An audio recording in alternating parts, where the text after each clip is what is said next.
Hi everyone, how you doing? Welcome to Thailand Bound. My name's Peter. Okay, it's story time once again. Right, I just got to tell you that there's a thunderstorm going on here right now in Bangkok. It's very, very loud, so I don't know if the microphone's going to pick it up. It might be there in the background. So if you're hearing some noise, that's what it is. We're not quite over rainy season just yet. So I've got two great stories for you today. The first one is very long. The second one is a bit shorter. Before we get into those stories, I just want to bring up a subject which I'm sure you're tired of hearing about. This will be the last time that I mention it. Okay, I had about 2 weeks ago. I read out my normal bunch of stories. I think it was 3, 4, something like that.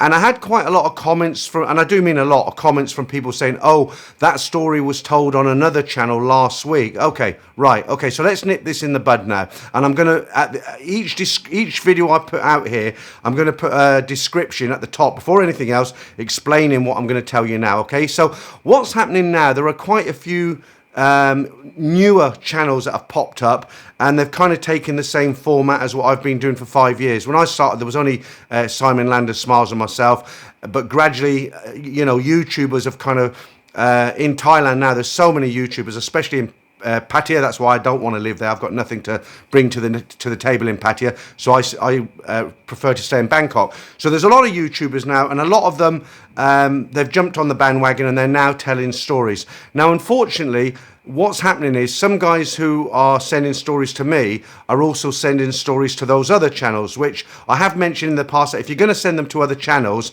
then maybe not send it to me, because I like the story sent to me to be exclusive. But obviously that hasn't worked. My request for it to be exclusive hasn't worked. So what's going to happen is from time to time you're going to hear a story here that you might hear on another channel before you hear it here. And the reason you might hear it on the other channel before my channel, or vice versa, is because I have a queuing system of stories, and depending on how many I have in the queue, I might receive a story today that was also sent out to another channel. That guy might not have any stories in the queue, and he might read it out immediately, whereas somebody who sends a story to me might have to wait up to 6 weeks to hear their story, and then it becomes an old story. We heard it on the other channel. So there's no point in writing to me and telling me this. If you hear a story on here and you've heard it on another channel, there's absolutely no point in telling me. I'm telling you now what the situation is. As I said, I'll put in the description what I've just said to you today, and hopefully that'll nip it in the bud. There were some people who said, "Oh, there's nothing wrong with telling the same story on multiple channels because you all tell it different." But it's not, I don't know, it's just not something that appeals to me. The other thing is, I think I mentioned about 6 months ago, somebody said to me, "Why don't you just make the stories up? Nobody will know the difference." Well, I would know the difference, and it wouldn't come out sincerely, okay? So thankfully, thank you to all the guys who have been sending stories. I've got a few backed up now, and these are all fresh stories. So let's get into the first of two today. สวัสดีค่ะ I worked out in India, and I fell in love with it, and then used to go there for holidays. I found it quite lonely for a single traveller, and also irritating as you can get talked into doing things you didn't really want to do.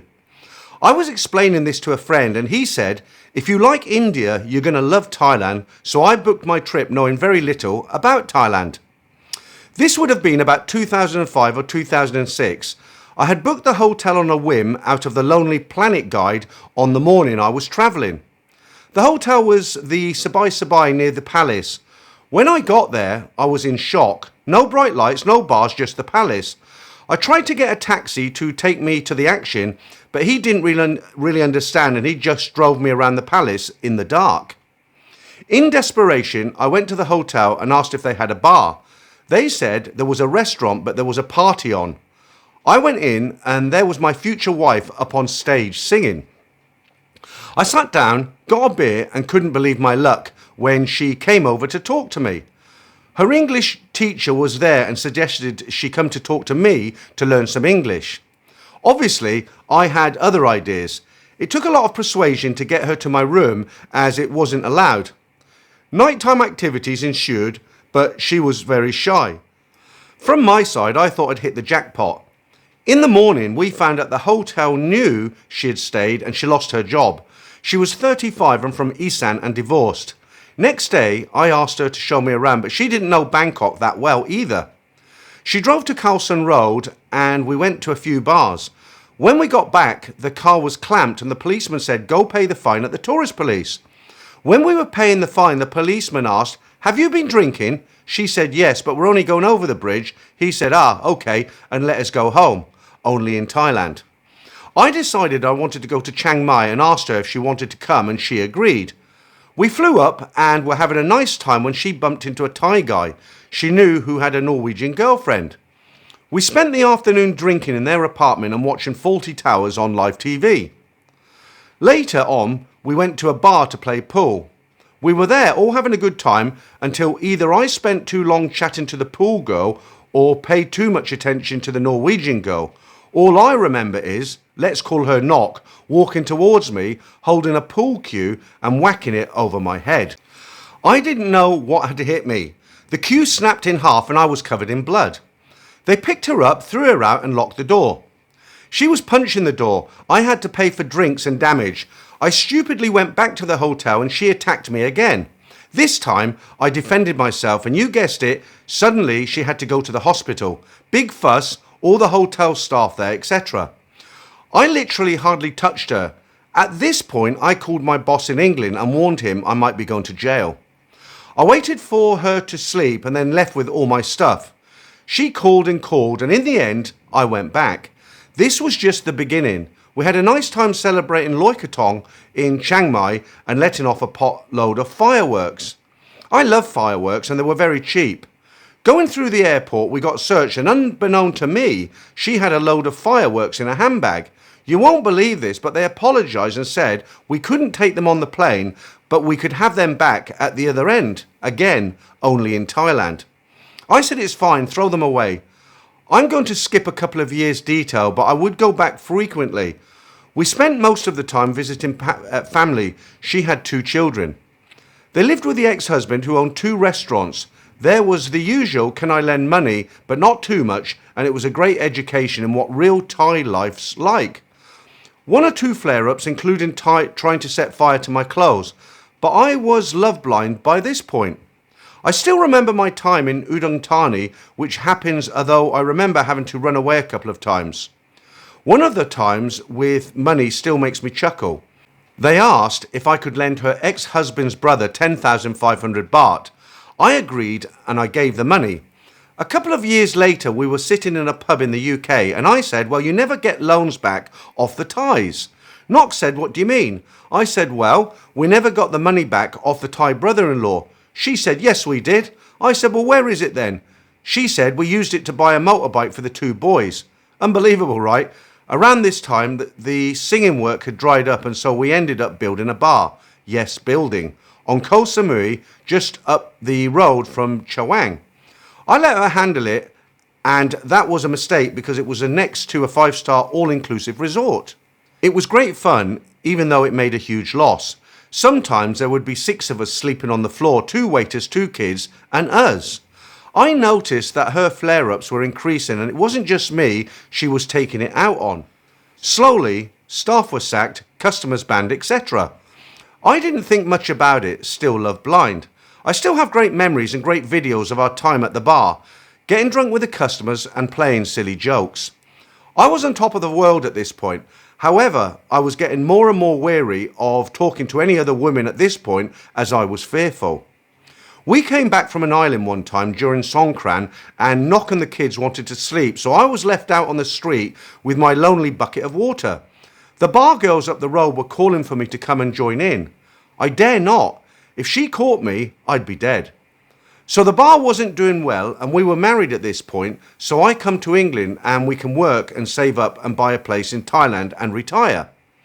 I worked for a large investment bank and had a big life in the city. Not got a job over the road doing cleaning work. It was all good. We had all the Thai girls round with their Farang boyfriends for barbecues, big parties and days out. One day, it was our wedding anniversary and I had spare holiday, so I pretended to go to work, but secretly went and brought banners, flowers, etc. I put rose petals up the stairs and then hid while she came home to surprise her. All seemed well. We went out for a meal with friends and it was all good. A couple of days later, she said, now I can't trust you. This wasn't good. She started saying things like, I don't believe you go to work. You go see lady. This was starting to affect my mental health as I never knew what was coming next. I'd never dreamed of cheating on her and she was perfect. I took her up to the investment bank to show her what a big operation it was, but it didn't work. She used to call me and say, "I know you're not at work." It got so bad I couldn't go out for a drink after work because I was scared of coming home late. She used to time me getting home from work. Here's where it went really bad.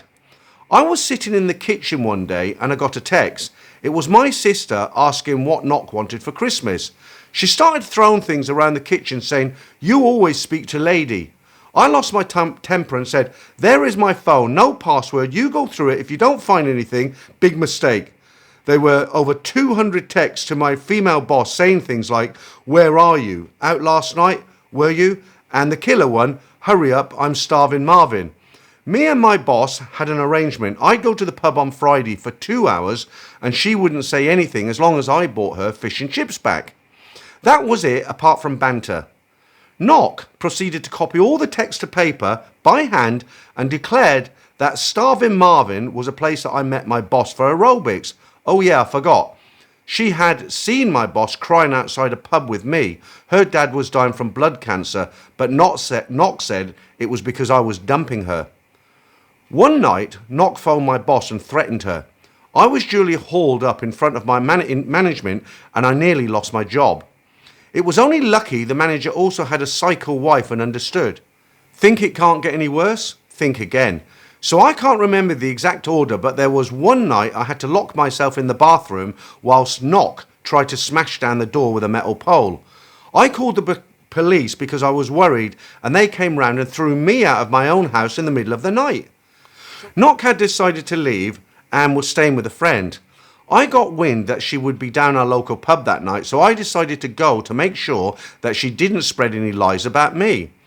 Unbeknown to me, they had been sitting in the garden drinking Jack Daniels all afternoon. I was fresh from work. I was talking to Nock and someone came over and said, "I have a Thai girlfriend. Does yours want to come over and talk?" I said yes. Now, this was a very rough pub, all sorts of characters. A while later, a guy comes over and starts shouting in my face. Two of his friends behind him, big guys, for whatever reason, Nock had told them I burnt her with cigarettes. If I'd been quicker thinking, I'd have said, "Show me the scars," then, but it all got out of hand quickly. I was lucky in that one of the guys took me in the toilet and I explained what was going on. We were then escorted outside the back door by the landlady. The landlady said, "If Nock comes back tomorrow, I will tell you what's been done." Nock never went back to the pub. I went, and when I came back, she was gone for good. There is a part 2 to this involving my second wife, but it's very dark indeed. So about 6 months later, my second wife girlfriend insisted I go to Thailand to get a divorce. We arranged it, and it was 40 baht for the divorce at the Ampur office and 130,000 baht to Nock in compensation. However, the final twist, did Nock spend the money on her kids? No. She had a nose job, a boob job, thus ruining what I considered to be a perfect body. During the time Nock was in England, we visited a pub in the city close to my office. There was an England game on and everybody had their England shirts on. The mood was great. Nock and I were sitting at a table and a girl I vaguely knew came over to say hello. She was Eastern European and very charming. At that point, given all the problems Nock and I were having, I remember thinking, I wish I had a nice wife like you. This will become a perfect example of be careful what you wish for. After Nock had left, I started going for drinks after work with the office crowd. Normally, I would go home after, but one night I thought I would have a nightcap at the city pub. This was a pub where everybody knew each other. I'd been drinking there for years. The friendly Eastern European girl was there, let's call her Natasha. I knew a bit about her.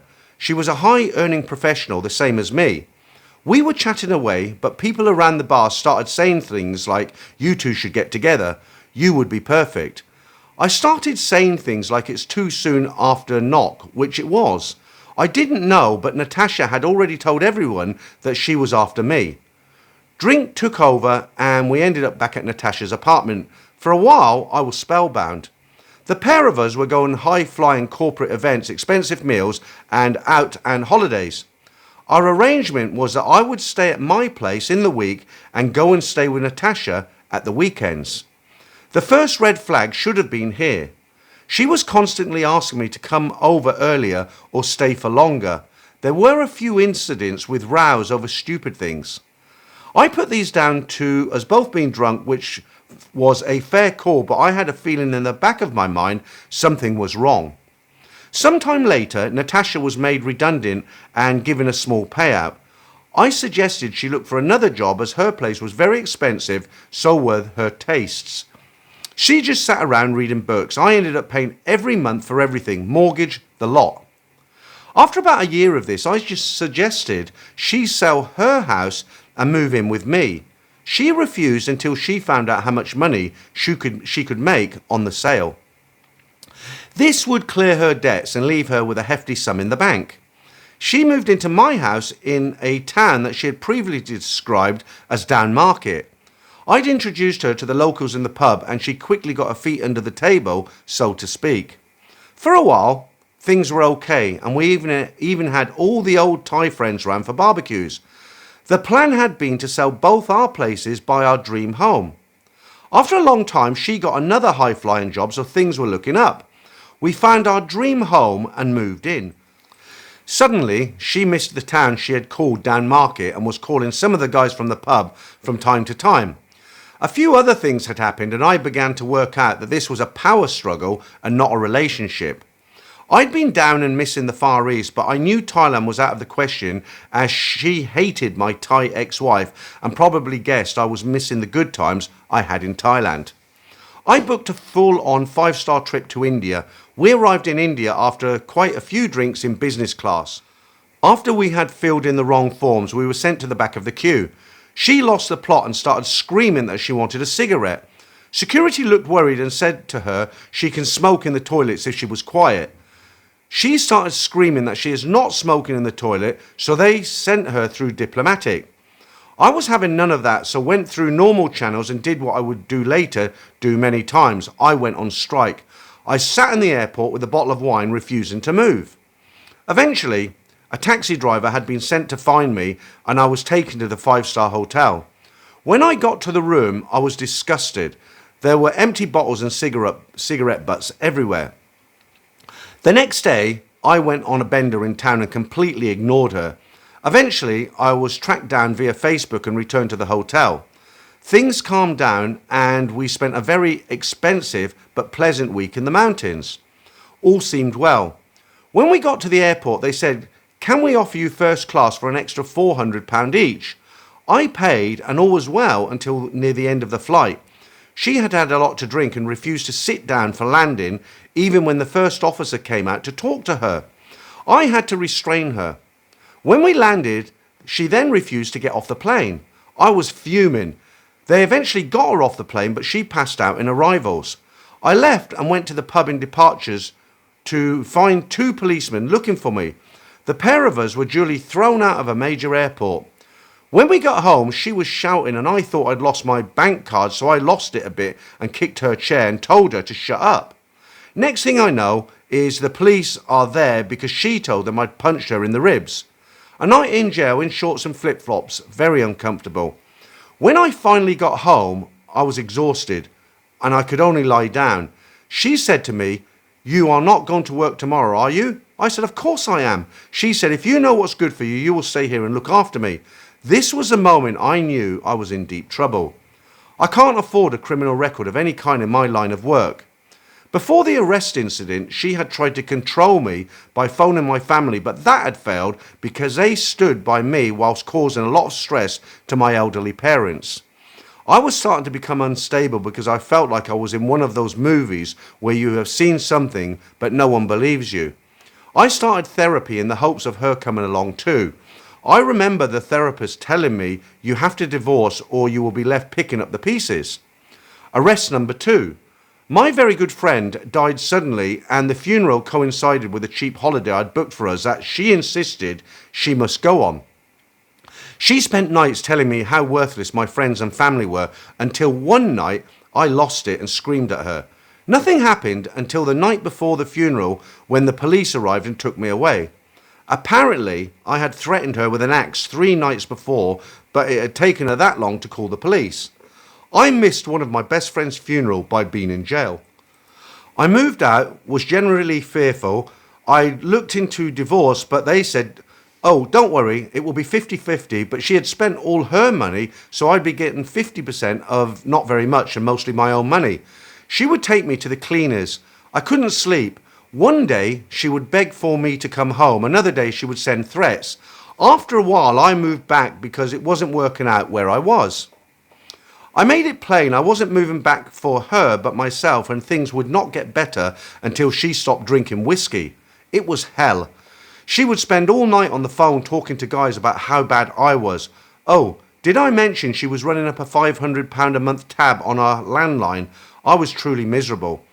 Around this time, I was told everybody was to be temporarily laid off for 3 weeks at Christmas, which is normal in my line of work. I didn't hesitate. Trip to Thailand, my chance to get a bit of fun and happiness after 10 years of misery. She went mental, but I stuck to my guns. I was going to Thailand. All I had to do was stick it out until then. Arrest number 3.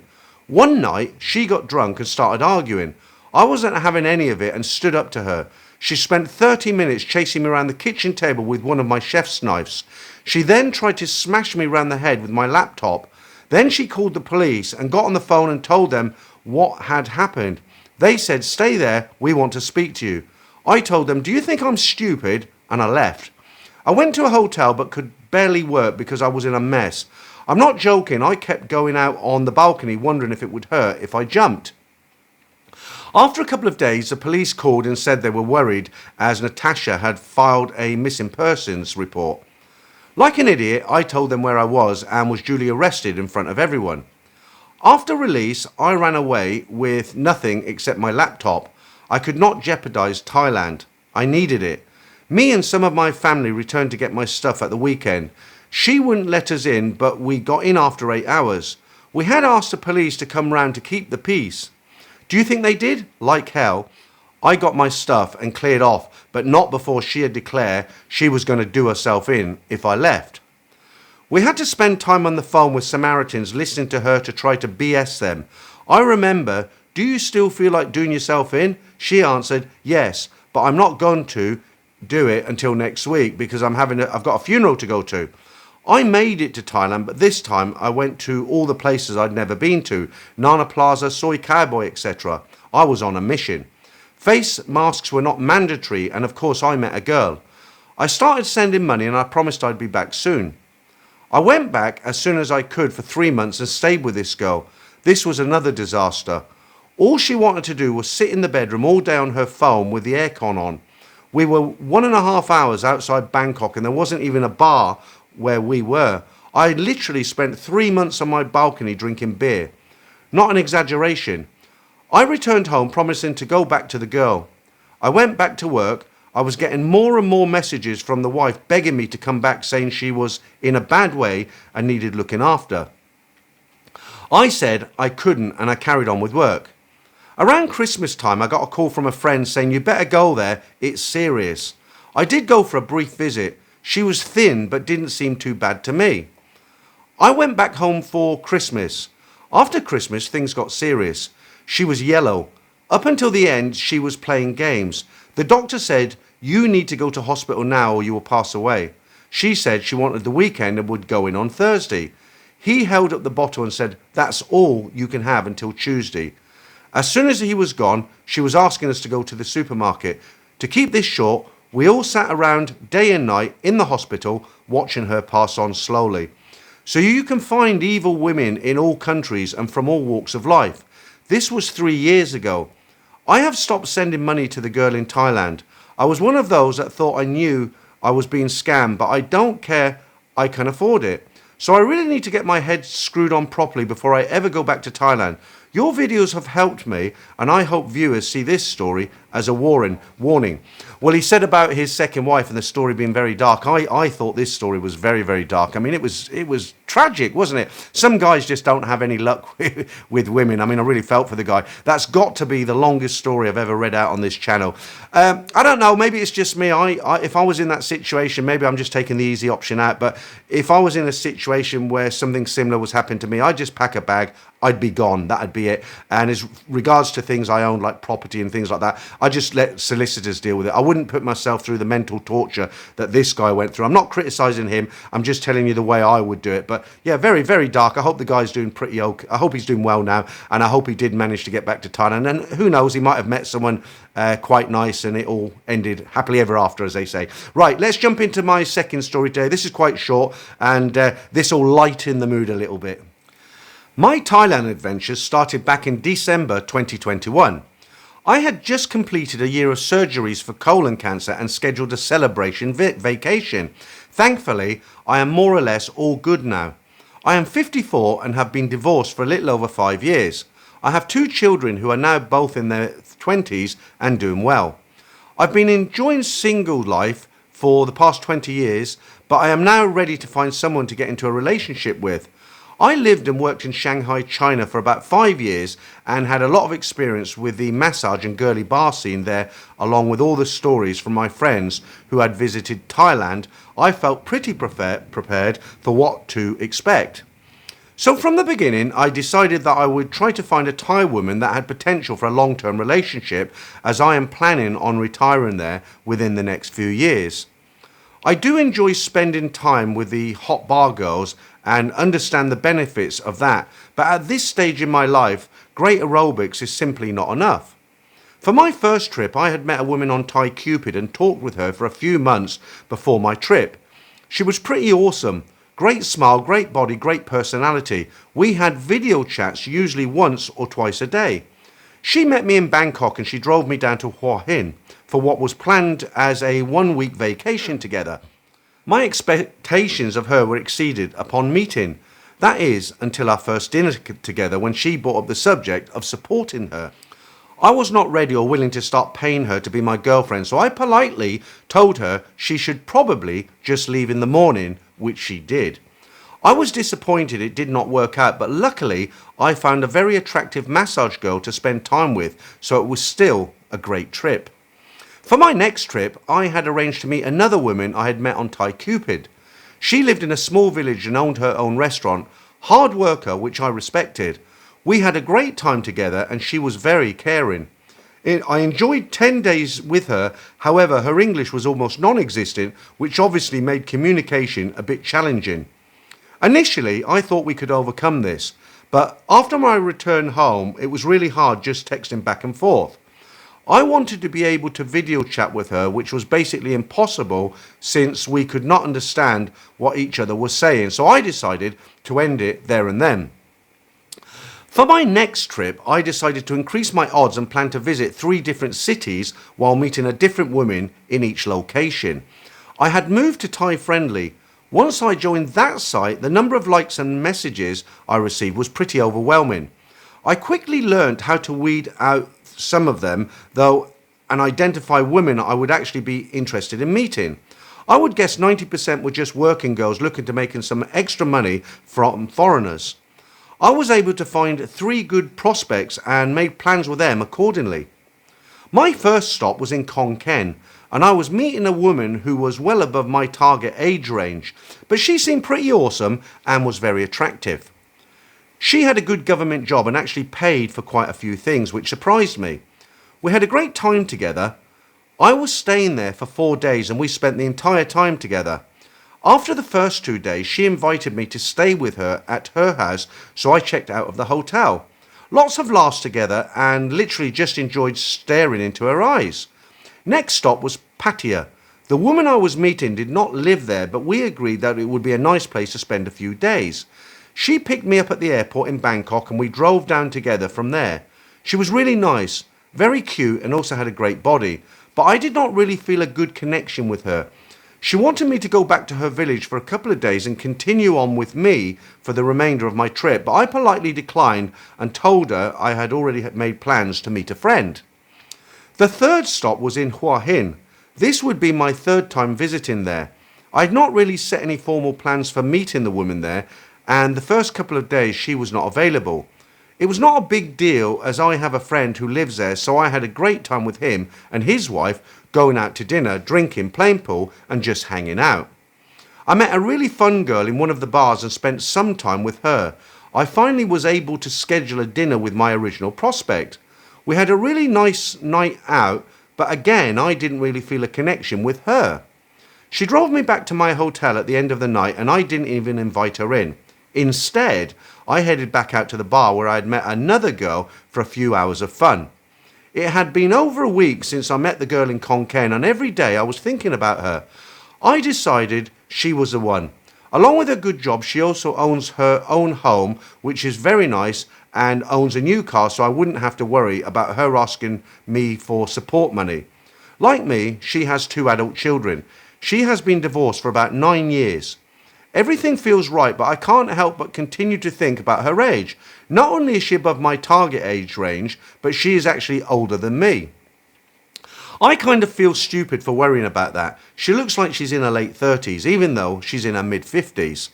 My concern about getting into a relationship with her is that I will constantly be looking at younger women and regret being with an older one.